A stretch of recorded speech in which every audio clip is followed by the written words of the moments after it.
Sir, the Essential Commodities Act was passed 5 years ago, and when the minister yesterday came with an amending bill, we expected that he would give us a brief report on the working of this measure for the last few years.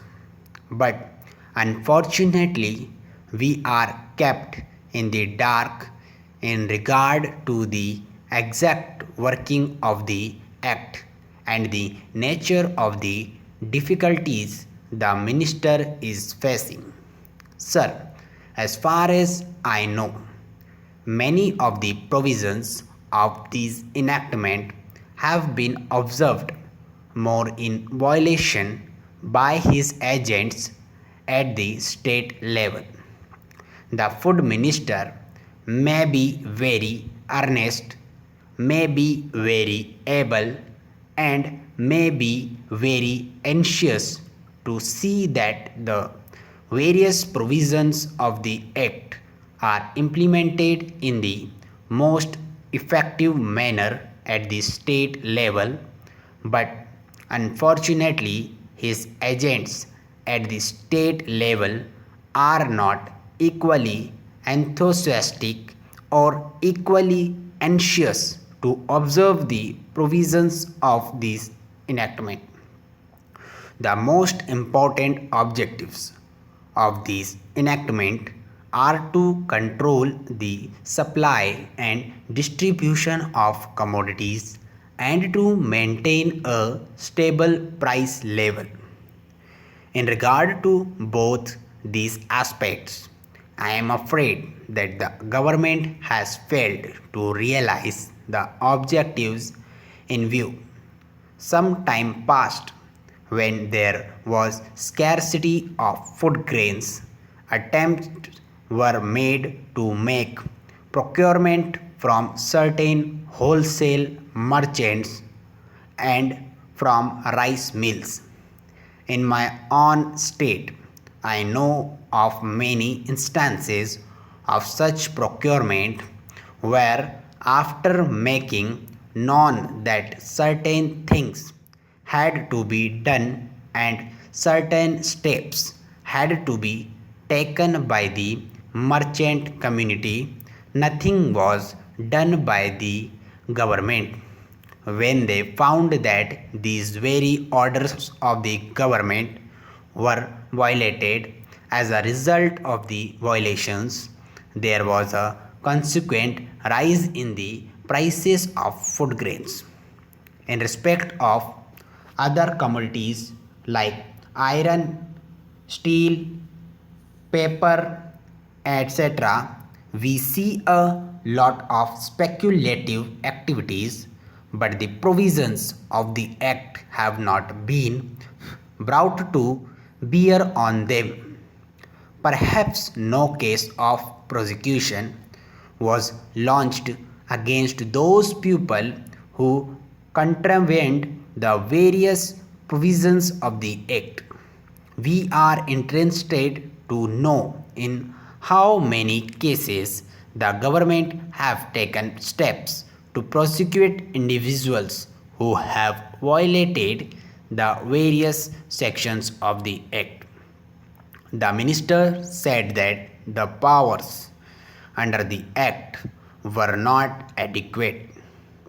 We sympathize with the food minister, but I want to know what action has been taken in this regard by the various state governments.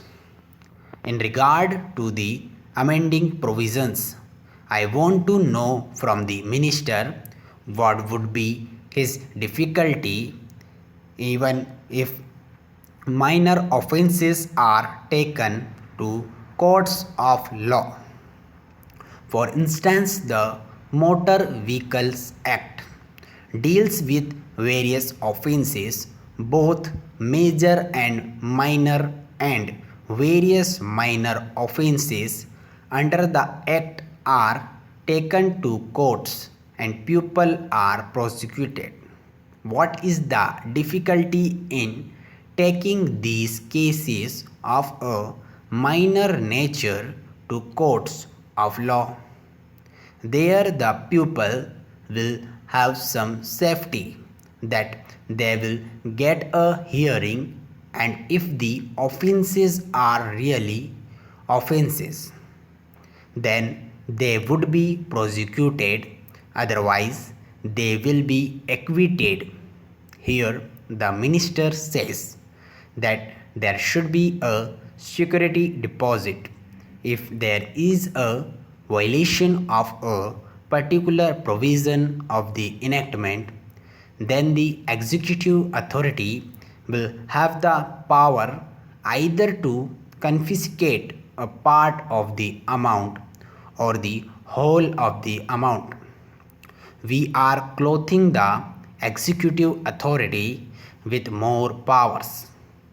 I do not grudge giving powers to the executive authority provided they are used properly and effectively and in a most fair manner. But unfortunately, there have been discriminations apart from the ineffectiveness of the various provisions. Wherever these provisions were used, there had been discriminatory use of these provisions against a few or in favor of a few. Normally, when officers are clothed with more powers, there is large scope for corruption. I feel that it would be desirable to avoid such malpractices, and it would be desirable, I think, that even for minor offences, the parties should have a chance to defend their actions. I do not think that this problem of dealing with minor offences will become complex or complicated in any way if we take them to courts of law. I want a reply from the finance minister in what way he is suffering from a handicap in dealing with minor offences or offences of a technical nature. The honorable member made the point that even if this thing was acceptable to the House, he did not know what amount would be demanded as security.